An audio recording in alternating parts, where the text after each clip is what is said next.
Voters now have about 3 weeks to decide whether a casino would help or hurt Linn County. As the special election gets closer, we decided to check out a city in eastern Iowa with not one, but 2 casinos. CBS 2's Gabe Erickson traveled to Dubuque to find out why gaming works there and if it could work here.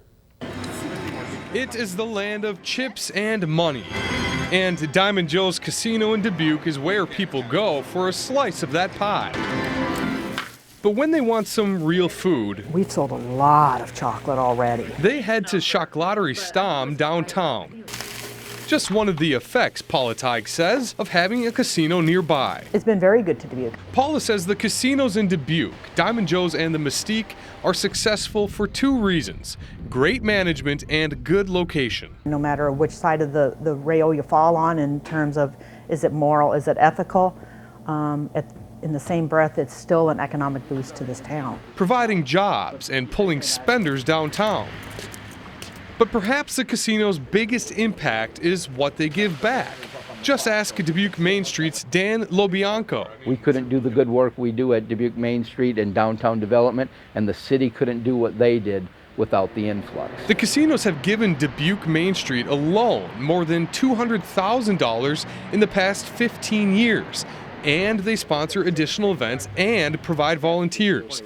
People here say Dubuque is better for it. In the 80s, there was a saying, last one out of Dubuque, please turn off the lights.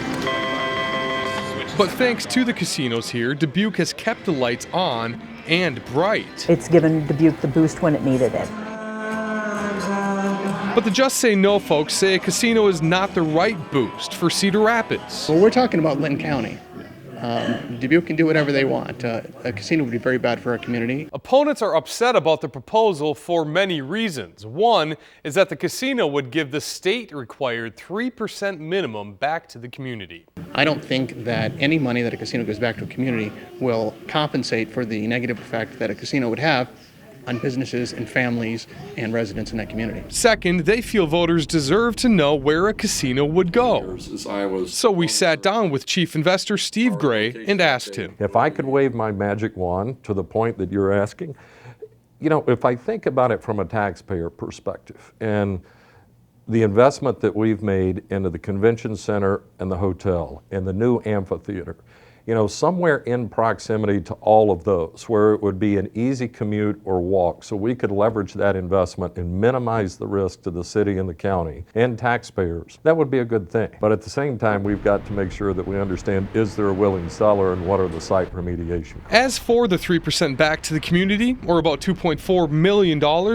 Gray says the casino's projected budget only allows for that much after wages, taxes, licensing fees, with a thin profit margin of about $5 million. When you look at the total economic benefit, the $2.4 million plus the property taxes of $3.5 million that we plan on paying, the other sales taxes that will be generated as a result of this, I would argue that we're near the top of those that contribute. There are those that oppose on moral grounds. Just Say No Casino says they have 150 congregations in the county that oppose the casino. Another part of their coalition is the other casinos, which think a Cedar Rapids location would steal their business. Just Say No acknowledges those casinos' dollars pay for part of their advertising. And finally, they argue casinos hurt surrounding business. But in Dubuque, from the casino, I would say it's benefited. If this is a thing that helps Cedar Rapids continue to grow and recover from the flood and bring in more jobs, then I think it's something that the community really needs to look at.